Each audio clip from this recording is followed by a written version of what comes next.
നമ്മൾ ഇന്നൊരു അടിപൊളി ബീഫ് റോസ്റ്റ് ഉണ്ടാക്കുന്നത് എങ്ങനെയാണെന്ന് നോക്കാം. ഇതെൻ്റെ ഒരു സ്റ്റൈലാണ്, പക്ഷേ ഇത് അത്യാവശ്യം ടേസ്റ്റി ആയിട്ടുള്ള റെസിപ്പിയാണ്. അപ്പോൾ അതിന് നമ്മൾ ആദ്യം ഒരു കുക്കർ എടുത്ത് അടുപ്പിൽ വെച്ചിട്ടുണ്ട്, ഫ്ലെയിം ഓൺ ചെയ്തിട്ടുണ്ട്. അപ്പോൾ ഇനി ഒന്ന് ചൂടായിട്ട് വരുമ്പോൾ നമുക്ക് എപ്പോഴും വെളിച്ചെണ്ണയിൽ നല്ല വെളിച്ചെണ്ണ കിട്ടുകയാണെങ്കിൽ നമുക്ക് അതിൽ ചെയ്യുന്നതായിരിക്കും കുറച്ചുകൂടി ടേസ്റ്റ് കേട്ടോ.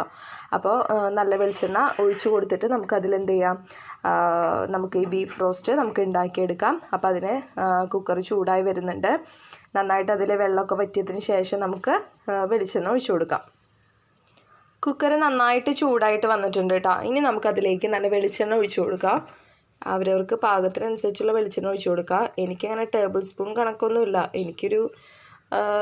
എൻ്റെ ഒരു കണക്കാണ്, ഏകദേശം കണക്കാണ്. അത്യാവശ്യം വെളിച്ചെണ്ണ ഒഴിച്ചു കൊടുക്കുക. വെളിച്ചെണ്ണ നന്നായിട്ടൊന്ന് ചൂടാവട്ടെ കേട്ടോ. നന്നായിട്ട് ചൂടാവുന്ന സമയത്ത് നമുക്കതിൽ ആദ്യം ഒരു 2 പട്ട, അതുപോലെ തന്നെ 2 ഏലക്ക നമുക്ക് ചേർത്ത് കൊടുക്കാം. കുറച്ച് നല്ലൊരു മണം കിട്ടും കേട്ടോ. നല്ലൊരു മണവും നല്ല ബീഫ് റോസ്റ്റ് വെന്ത് വരുമ്പോൾ തന്നെ നല്ലൊരു ഫ്ലേവർ ഉണ്ടാവും, അതിന് വേണ്ടിയിട്ടാണ്. അപ്പോൾ എണ്ണ ചൂടായിട്ടുണ്ട്. അപ്പോൾ നമ്മളതിലേക്ക് ഇതിട്ട് കൊടുക്കുകയാണ്. നമുക്കൊന്നത് മിക്സ് ചെയ്ത് കൊടുക്കാം. ഫ്ലെയിം ഒത്തിരി കൂടുതൽ വെക്കണ്ട കേട്ടോ, കുറച്ച് വെച്ചാൽ മതി. ഇതൊന്ന് നന്നായിട്ടൊന്ന് ചൂടാവുന്ന വരെ നമുക്കൊന്ന് വെയിറ്റ് ചെയ്യാം. പട്ട നന്നായിട്ട് ചൂടായി വന്നിട്ടുണ്ട് കേട്ടോ. ഇനി നമുക്കതിലേക്ക് ചേർക്കാനുള്ളത് ഈ 2 ഐറ്റമാണ്. ഓക്കെ, അതിൽ ആദ്യമുള്ളത് ചെറുള്ളിയാണ്, പിന്നെ സവാളയാണ്. ശരിക്കും ബീഫ് കറി നമ്മൾ ഉണ്ടാക്കുമ്പോൾ ഏറ്റവും ടേസ്റ്റ് ഉണ്ടാവുന്നത് ഈ ചെറുള്ളി ചേർക്കുമ്പോഴാണ്. അതിനാണ് പ്രത്യേക ആ ഗ്രേവിക്ക് ഒരു ടേസ്റ്റ് വരിക. നമ്മളൊപ്പം ബാലൻസ് ചെയ്യാൻ വേണ്ടിയിട്ട് നമ്മളൊരു 1/2 സവാളയും കൂടി എടുത്തിട്ടുണ്ട്. നമ്മളൊരു 400 ഗ്രാം ഇറച്ചി ആണ് കണക്കാക്കിയിട്ടുള്ളത്. അപ്പോൾ അതിന് അനുസരിച്ചിട്ടുള്ള ഇതേ നമുക്ക് ആവശ്യമുള്ളൂ. അപ്പോൾ നമ്മൾ ആദ്യം ചെറുള്ളി, ഞാൻ രണ്ടും കൂടെ ഒപ്പം ഇടാണ് കേട്ടോ. നന്നായിട്ടൊന്ന് മിക്സ് ചെയ്ത് കൊടുക്കുക. ഇനി ഇതൊന്ന് നന്നായി മൊരിഞ്ഞ് വരണുണ്ട്. നമുക്കറിയാം അതിൻ്റെ ഒരു പാകമാവുന്ന വരെ നമ്മളൊന്ന് നന്നായി മിക്സ് ചെയ്ത് കൊടുക്കാം. പിന്നെ വേണമെങ്കിൽ നമുക്കൊരു ലേശം ഉപ്പ് ചേർക്കാം കേട്ടോ. പെട്ടെന്ന് സവാള നമുക്ക് വഴഞ്ഞ് കിട്ടാനായിട്ട് ഉപ്പ് ചേർക്കുന്നതും നന്നായിരിക്കും. സവാള നന്നായിട്ട് മിക്സായി വരട്ടെ. അത്യാവശ്യം ഇപ്പോൾ സവാള ഒന്ന് മൊരിഞ്ഞ് വരുന്നുണ്ട്. അപ്പോൾ നമുക്കതിൻ്റെ ഗ്യാപ്പിൽ നമുക്ക് വെളുത്തുള്ളി ഇഞ്ചി ചതച്ച പേസ്റ്റാണ്, നമുക്കതും ചേർത്ത് കൊടുക്കാം. നമ്മൾ ഈ വെളുത്തുള്ളിയും ഇഞ്ചിയും ചിലവർ തുടക്കത്തിലേ ഇടും, ഈ വെളിച്ചെണ്ണ ചൂടായി വരുമ്പോൾ തന്നെ ഇടും. പക്ഷെ അങ്ങനെ ഇട്ട് കഴിഞ്ഞാൽ ഈ സംഭവം വേഗം മൊരിഞ്ഞ് പോകും. പിന്നെ അതങ്ങനെ അടി പിടിക്കുന്നതായിട്ട് നമുക്ക് കാണാം, കരിഞ്ഞ് പോകും. അപ്പോൾ നമ്മൾ ഈ സവാളയും ഉള്ളിയും ഒന്ന് പാകമായതിന് ശേഷം നമ്മളതിലേക്ക് ഈ എന്താ പറയുക, ഇഞ്ചിയും അതുപോലെ തന്നെ വെളുത്തുള്ളിയുടെ പേസ്റ്റ് നിങ്ങൾ ഇട്ട് കൊടുത്താൽ മതി. ഏകദേശം ഒരു സ്പൂണൊക്കെ നമ്മൾ ഇട്ട് കൊടുത്താൽ മതിയാവും. നന്നായിട്ട് മിക്സ് ചെയ്യുക. ഇനി ഒന്ന് നന്നായിട്ട് ഇതൊന്ന് വഴഞ്ഞ് വരട്ടെ കേട്ടോ. അപ്പോൾ നമുക്ക് ആ സമയത്ത് ഒരു 2 പച്ചമുളകും കൂടെ, ഇവിടെ ഞാൻ എരിവ് അത്ര പ്രിഫർ ചെയ്യാറില്ല, കാരണം എൻ്റെ മോൾക്ക് എരിവ് തീരെ പറ്റില്ല, പക്ഷേ ആൾക്ക് എരിവ് വേണം. അപ്പോൾ അതുകൊണ്ട് ഒരു മീഡിയം റേഞ്ചിലാണ് പോവുള്ളൂ. അപ്പോൾ ഇനി നമുക്കിതൊന്ന് നന്നായിട്ട് വഴഞ്ഞ് വരുന്ന വരെ വെയിറ്റ് ചെയ്യാം. ഓക്കെ, അത്യാവശ്യം ഇപ്പം നന്നായിട്ട് വഴഞ്ഞ് വന്നിട്ടുണ്ട്. ഇനി നമുക്കതിലേക്ക് തക്കാളി ഇട്ട് കൊടുക്കാം. എനിക്ക് തക്കാളി എടുത്ത് തരാനായിട്ട് ഒരാൾ ഇവിടെ സഹായിക്കാൻ വന്നിട്ട് കേട്ടോ. നമുക്ക് അതിലേക്ക് തക്കാളി ഇടാം. തക്കാളി ഇട്ട് കൊടുക്കാം. കുറച്ച് തക്കാളി ഇട്ടിട്ടുള്ളൂ കേട്ടോ. നമുക്ക് വളരെ കുറച്ച് ഇറച്ചിയിലാണ് ഞാൻ അത് വെക്കണം. അപ്പോൾ അത് കാരണം കൊണ്ട് വളരെ കുറച്ച് ഗ്രേവിയാണ് ഞാൻ ചെയ്യണുള്ളൂ. ഇതൊന്ന് നന്നായിട്ട് മിക്സ് ചെയ്ത് വരട്ടെ കേട്ടോ. തക്കാളിയും കൂടി ഒന്ന് നന്നായി വഴഞ്ഞ് വരട്ടെ. അതിൻ്റെ കൂടെ നമുക്ക് 2 കറിവേപ്പില ഇട്ട് കൊടുത്താൽ നല്ലൊരു മണം കിട്ടും കേട്ടോ. നമുക്ക് ബീഫ് ഇട്ടിട്ട് വേണമെങ്കിലും ഇടാം, പിന്നെ അതുപോലെ മല്ലിയിലൊക്കെ ഇട്ടാലും. ഇപ്പോൾ മല്ലിയില ഇല്ല ഇവിടെ, അപ്പോൾ അതുകൊണ്ടാണ് മല്ലിയിലയും പുതിനയിലൊക്കെ കുറച്ച് ചേർത്താലും നല്ല ടേസ്റ്റ് ആയിരിക്കും കേട്ടോ. എന്തായാലും ഒന്ന് തക്കാളി ഒന്ന് വഴഞ്ഞ് വരട്ടെ. ഇനി ഇത് നന്നായിട്ട് വഴഞ്ഞ് വന്നിട്ട് വേണം നമുക്കിനി മസാലപ്പൊടികൾ ചേർക്കാനായിട്ട് കേട്ടോ. മസാല എപ്പോഴും ഒന്നെങ്കിൽ നമുക്ക് മസാല ഒരു അത്യാവശ്യം നമുക്ക് എത്ര ക്വാണ്ടിറ്റി വേണമെന്ന് അറിഞ്ഞാൽ അത് നമ്മൾ ചൂടാക്കിയിട്ട് നമുക്കിതിൽ ചേർക്കാം. അല്ലെങ്കിൽ നമ്മൾ പച്ചയായിട്ട് ഇതിനകത്ത് ഇടുകയാണെങ്കിൽ മസാല നന്നായിട്ട് ചൂടാവണം കേട്ടോ, അല്ലെങ്കിൽ ഒരു പച്ച മണം നമുക്ക് ആദ്യം മുന്തി നിൽക്കും. അപ്പോൾ അത് കാരണം കൊണ്ട് നമ്മൾ ആദ്യം മസാല ഇട്ട് കഴിഞ്ഞാൽ തന്നെ നന്നായിട്ട് എന്താ പറയുക ചൂടായിട്ട് വേണം നമ്മൾ ബീഫ് അതിനകത്ത് ആഡ് ചെയ്യാനായിട്ട് കേട്ടോ. അപ്പോൾ നന്നായിട്ട് ചൂടായി വരട്ടെ. അപ്പം അത്യാവശ്യം നമ്മുടെ സവാള, അതുപോലെ തന്നെ ചെറുള്ളി, പച്ചമുളക്, ഇഞ്ചി, വെളുത്തുള്ളി, തക്കാളിയൊക്കെ അത്യാവശ്യം ഒന്ന് നന്നായിട്ട് വെന്ത് വന്നിട്ടുണ്ട്. ഇനി നമുക്കതിൽ മസാലപ്പൊടി ചേർക്കാം. ഓക്കെ, അപ്പോൾ അതിലാദ്യം നമുക്ക് കാശ്മീരി മുളക് പൊടി, അത് ഇത്തിരി കളറിന് വേണ്ടിയിട്ടാണ് കേട്ടോ കാശ്മീരി ചേർക്കുന്നത്. നമുക്ക് കുറച്ച് കാശ്മീരി മുളക് പൊടി ചേർക്കാം. പിന്നെ നമുക്ക് എരിവ് ബാലൻസ് ചെയ്യാൻ വേണ്ടിയിട്ട് നമുക്ക് സാദാ മുളക് പൊടിയും കുറച്ച് ചേർത്ത് കൊടുക്കാം. തീ നന്നായിട്ട് കുറച്ച് വെക്കാം, അല്ലെങ്കിൽ പെട്ടെന്ന് കരിഞ്ഞു പോകും. ഓക്കെ, പിന്നെ നമുക്കതിനകത്ത് ഒരു 1/4 ടീസ്പൂൺ നമുക്ക് മഞ്ഞൾപ്പൊടി ചേർക്കാം. പിന്നെ നമുക്കതിനകത്ത് കുറച്ച് മല്ലിപ്പൊടി ചേർത്ത് കൊടുക്കാം. പിന്നെ ഒരു ഇത്തിരി ഗരം മസാല. ഞാൻ പെരിഞ്ജീരകം സെപ്പറേറ്റ് നമ്മൾ പൊടിച്ച് ചേർക്കുകയാണെങ്കിൽ നല്ലതാട്ടോ, പക്ഷേ ഇവിടെ എല്ലാ മസാലയും കൂടെ ഒന്നിച്ച് എന്താ പറയുക പൊടിച്ച് വറുത്ത് വയ്ക്കും. അപ്പോൾ അത് കാരണം കൊണ്ട് പെരിഞ്ജീരകത്തിന് ഞാൻ സെപ്പറേറ്റ് ഇപ്പോൾ ഇടുന്നില്ല, ഗരം മസാല ഒന്നിച്ചാണ് ഇട്ടിട്ടുള്ളത്. ഇനി അത് നന്നായിട്ട് ഒന്ന് മിക്സ് ചെയ്ത് കൊടുക്കാം. പിന്നെ നമുക്ക് അതിനകത്ത് ഉപ്പും കൂടെ ആഡ് ചെയ്ത് കൊടുക്കാം. ഒരു 1/4 ടീസ്പൂൺ ഉപ്പ് ചേർക്കുക, ആവശ്യമുണ്ടെങ്കിൽ അതിനനുസരിച്ച് ചേർത്ത് കൊടുക്കാം. നമുക്ക് നന്നായിട്ട് ഒന്ന് മിക്സ് ചെയ്ത് കൊടുക്കാം. ആ പൊടി നന്നായിട്ടൊന്ന് എന്താ പറയുക വറുക്കണം കേട്ടോ. അതിൻ്റെ പച്ചമണം പോണ വരെ നമ്മൾ നന്നായിട്ട് ചൂടാക്കി കൊടുക്കണം. പൊടിയുടെ നന്നായിട്ട് നല്ല ലോ ഫ്ലെയിമിൽ ഇട്ടിട്ട് വേണം നന്നായി മിക്സ് ചെയ്യാൻ, അടി പിടിക്കാതെ നോക്കണം. നന്നായിട്ടൊന്ന് മിക്സ് ചെയ്ത് കൊടുക്കുക. ഇതൊന്ന് നമുക്കൊന്ന് ടേസ്റ്റ് ചെയ്ത് നോക്കാം. പാകത്തിന് വന്നിട്ടുണ്ട്. ഇനി നമുക്കതിലേക്ക് നമ്മുടെ ബീഫ് ഇട്ട് കൊടുക്കാം. അപ്പോൾ ഇതാണ് ഞാൻ എടുത്തിട്ടുള്ള ബീഫ്. അപ്പോൾ ഇത് ഞാൻ ഓൾറെഡി ബീഫ് വാങ്ങിക്കഴിഞ്ഞാൽ എന്താ പറയുക, ഞാൻ ബീഫ് വാങ്ങിക്കഴിഞ്ഞാൽ ഞാൻ കഴുകി കഴിഞ്ഞാൽ കുറച്ച് മുളക് പൊടി, മഞ്ഞൾപ്പൊടിയൊക്കെ ഇട്ട് തിരുമ്പി വെക്കും, എന്നിട്ടാണ് ഫ്രീസറിൽ വെക്കുക. അപ്പോൾ അത് കാരണം കൊണ്ടാണ് അതിനകത്ത് ഇത്തിരി മഞ്ഞ കളർ പോലെ തോന്നുന്നത്. നമുക്ക് പച്ച ബീഫ് വാങ്ങി നന്നാക്കിയിട്ട് അങ്ങനെ അതിൽ ഇടാം.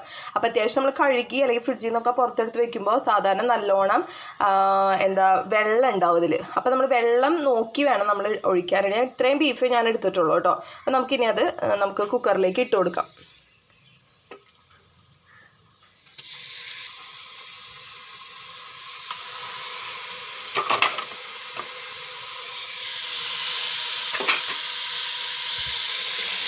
നമുക്ക് നന്നായിട്ടൊന്ന് മിക്സ് ചെയ്ത് കൊടുക്കാം.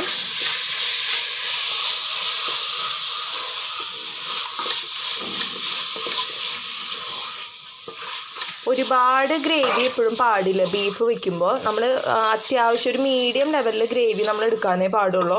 ഒരുപാട് ഗ്രേവി ആയി കഴിഞ്ഞാൽ ബീഫ് ആ കറിയുടെ ടേസ്റ്റ് നമുക്ക് കിട്ടില്ല. അപ്പോൾ നമ്മൾ കുറച്ച് ഗ്രേവിയാണ് നമ്മൾ എടുക്കാൻ പാടുള്ളൂ, അപ്പോഴായിരിക്കും നല്ല ടേസ്റ്റ്. അതുപോലെ നമ്മൾ വെള്ളം ഒഴിക്കുമ്പോഴാണെങ്കിലും കറക്റ്റ് മെഷർമെൻറ്റിൽ വേണം നമ്മൾ വെള്ളം ഒഴിക്കാനായിട്ട്. കാരണം ബീഫിൽ ഓൾറെഡി വെള്ളം ഇറങ്ങി വരും. അപ്പോൾ അത് കാരണം കൊണ്ട് നമ്മൾ പാകത്തിന് നമ്മൾ എന്ത് ചെയ്യണം, ഇട്ട് കൊടുക്കണം, ഒഴിച്ചു കൊടുത്താൽ മതി വെള്ളം. അപ്പോൾ ഞാൻ 2 കറിവേപ്പിലയും കൂടി ഇട്ട് കൊടുത്തിട്ടുണ്ട് കേട്ടോ. നന്നായിട്ടപ്പോൾ മിക്സ് ചെയ്തിട്ടുണ്ട്. ഇനി ഇച്ചിരി ഫ്ലെയിം നമ്മളൊന്ന് കുറച്ച് കൂട്ടി വയ്ക്കാം. ഇനി അതിന് ശേഷം നമുക്ക് ഇതിനകത്തേക്ക് ആവശ്യത്തിന് വെള്ളം, ബീഫിൽ നിന്ന് വെള്ളം ഇറങ്ങി വരും. നമ്മൾ ഓൾറെഡി ഇപ്പോൾ ഞാൻ ഫ്രിഡ്ജിലൊക്കെ വെച്ചതിനോണ്ട് നന്നായിട്ട് വെള്ളമുണ്ട്. അപ്പോൾ അത് കാരണം കൊണ്ട് ആവശ്യത്തിന് വെള്ളം. അപ്പോൾ വെള്ളം എപ്പോഴും പച്ചവെള്ളം ഒഴിക്കരുത്, വെള്ളം ഒന്ന് ചൂടാക്കിയ വെള്ളം വേണം ഒഴിക്കാനായിട്ട് കേട്ടോ. എപ്പോഴും നമ്മളത് എന്ത് കറി നമ്മൾ വെക്കുമ്പോഴാണെങ്കിൽ വെള്ളം മിക്സ് ചെയ്യുമ്പോൾ എപ്പോഴും നമ്മൾ മസാലയൊക്കെ ചൂട്ടോടെ നമ്മൾ വഴറ്റി കഴിഞ്ഞാൽ പിന്നെ അതിൽ പച്ചവെള്ളം നമ്മൾ ഒഴിക്കരുത്. നമ്മൾ ചൂടുവെള്ളം വേണം എപ്പോഴും ഒഴിക്കാനായിട്ട്. അപ്പോൾ നമുക്ക് ഉപ്പൊക്കെ ഉണ്ടോയെന്ന്, എല്ലാം നല്ല പാകത്തിന് വന്നിട്ടുണ്ട്. ഇനി നമുക്കതിലേക്ക് ആവശ്യത്തിന് കുറച്ച് വെള്ളം ഒഴിച്ചു കൊടുക്കാം. വെള്ളം നോക്കിയിട്ട് ചെയ്താൽ മതി.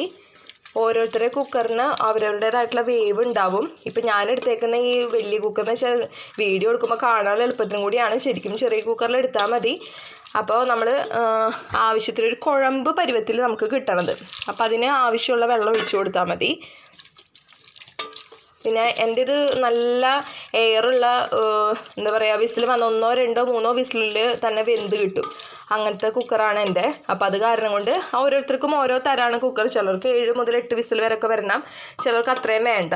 അപ്പോൾ എനിക്കിപ്പോൾ ഓട്ടോമാറ്റിക്കായിട്ട് എന്താ പറയുക നല്ല എയർ നിൽക്കുന്ന കുക്കറായതുകൊണ്ട് എനിക്കൊരു 3 മുതൽ 4 വരെയുള്ള വിസിൽ വന്നു കഴിഞ്ഞാൽ തന്നെ ബീഫ് വെന്ത് കിട്ടും.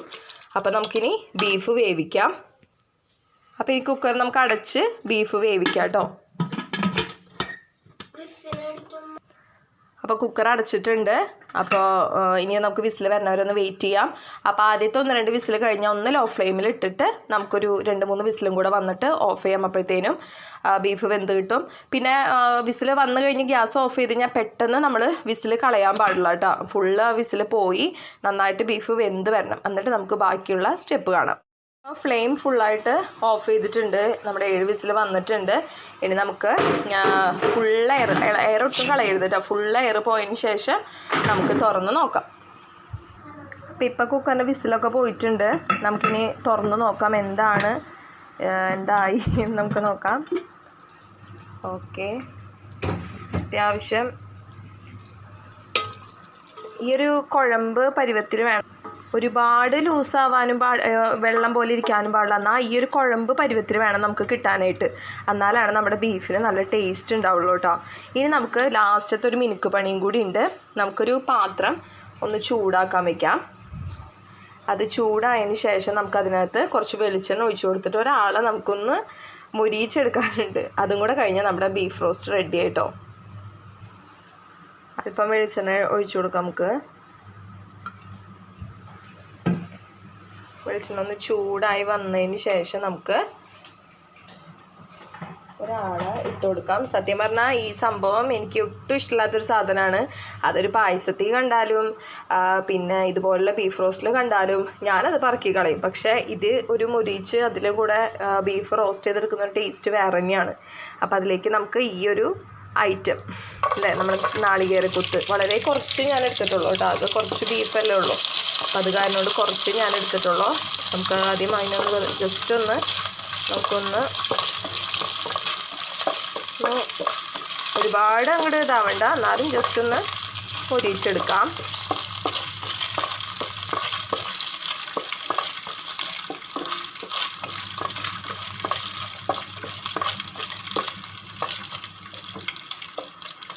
ഇതൊന്ന് സെറ്റായി വന്നിട്ട് ഇത് നന്നായിട്ടൊന്ന് മുരിഞ്ഞ് വന്നോട്ടെ കേട്ടോ അത്യാവശ്യം. എന്നിട്ട് നമുക്ക് നമ്മുടെ ഈ ബീഫിനെ ഇതിലേക്ക് തട്ടി നമുക്കൊന്ന് ജസ്റ്റ് ഒന്ന് സെറ്റാക്കിയിട്ട് നമുക്ക് സെർവ് ചെയ്യാൻ പറ്റും കേട്ടോ. ഏകദേശം ആയി വരുന്നുണ്ട്, കളറ് മാറി വരുന്നുണ്ട് ചെറുതായിട്ട്.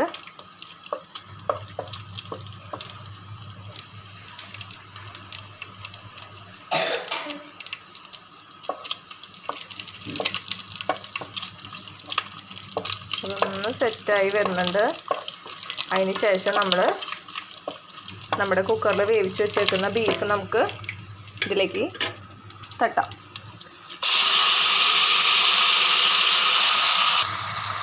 നന്നായിട്ട് അത്യാവശ്യം ഗ്രേവി വേണ്ടവർക്ക് അത് ഗ്രേവി ഈ ഒരു പരുവത്തിൽ തന്നെ നമുക്ക് സെർവ് ചെയ്യാം. ഇനി അത്രയും വേണ്ട, ഒന്നും കൂടെ വറ്റിക്കണം എന്നുള്ളവർക്ക് അത് ഇതുപോലെ ഒന്ന് വറ്റിച്ചിട്ട് എടുക്കാം കേട്ടോ. അപ്പോൾ നല്ല മണം വരുന്നുണ്ട്. ഇപ്പോൾ അത് കറക്റ്റ് നല്ല പരുവാണ്. നമുക്ക് ചോറിൻ്റെ കൂടെ കഴിക്കാനാണെങ്കിലും ഇപ്പോൾ അപ്പാണെങ്കിലും ഒക്കെ നമുക്ക് നല്ല പാകമാണ്. ഇനി ഒന്നുകൂടെ വറ്റിക്കണം എന്നുണ്ടെങ്കിൽ നമുക്കൊന്നും കൂടെ എന്ത് ചെയ്യാം, വറ്റിച്ച് നമുക്ക് എടുക്കാൻ പറ്റും കേട്ടോ. അങ്ങനെ നമ്മുടെ കിഡിലൻ ബീഫ് റോസ്റ്റ് റെഡി ആയിട്ടുണ്ട്. നല്ല മണം വരുന്നുണ്ട്, അതേപോലെ തന്നെ നല്ല ടേസ്റ്റും ഉണ്ട് കേട്ടോ. അപ്പോൾ ഇതിനകത്ത് ഞാനിട്ട മെഷർമെൻറ്റിനേക്കാളും എരിവോ മസാലയൊക്കെ കൂടുതൽ വേണ്ടവർക്ക് കൂടുതൽ ചേർക്കുക. ഇപ്പോൾ നമ്മൾ വളരെ കുറച്ച് ബീഫേ ഉണ്ടായിരുന്നുള്ളൂ, അത് കാരണം കൊണ്ടാണ് നമ്മൾ ഇത്രയ്ക്കും മസാല മാത്രം നമ്മൾ യൂസ് ചെയ്തത് കേട്ടോ. അപ്പോൾ എല്ലാവർക്കും ഇഷ്ടപ്പെട്ടിട്ടുണ്ടെന്ന് വിചാരിക്കുന്നു. ഓക്കെ, നെക്സ്റ്റ് വീഡിയോയുമായിട്ട് നമുക്ക് കാണാം. ബൈ.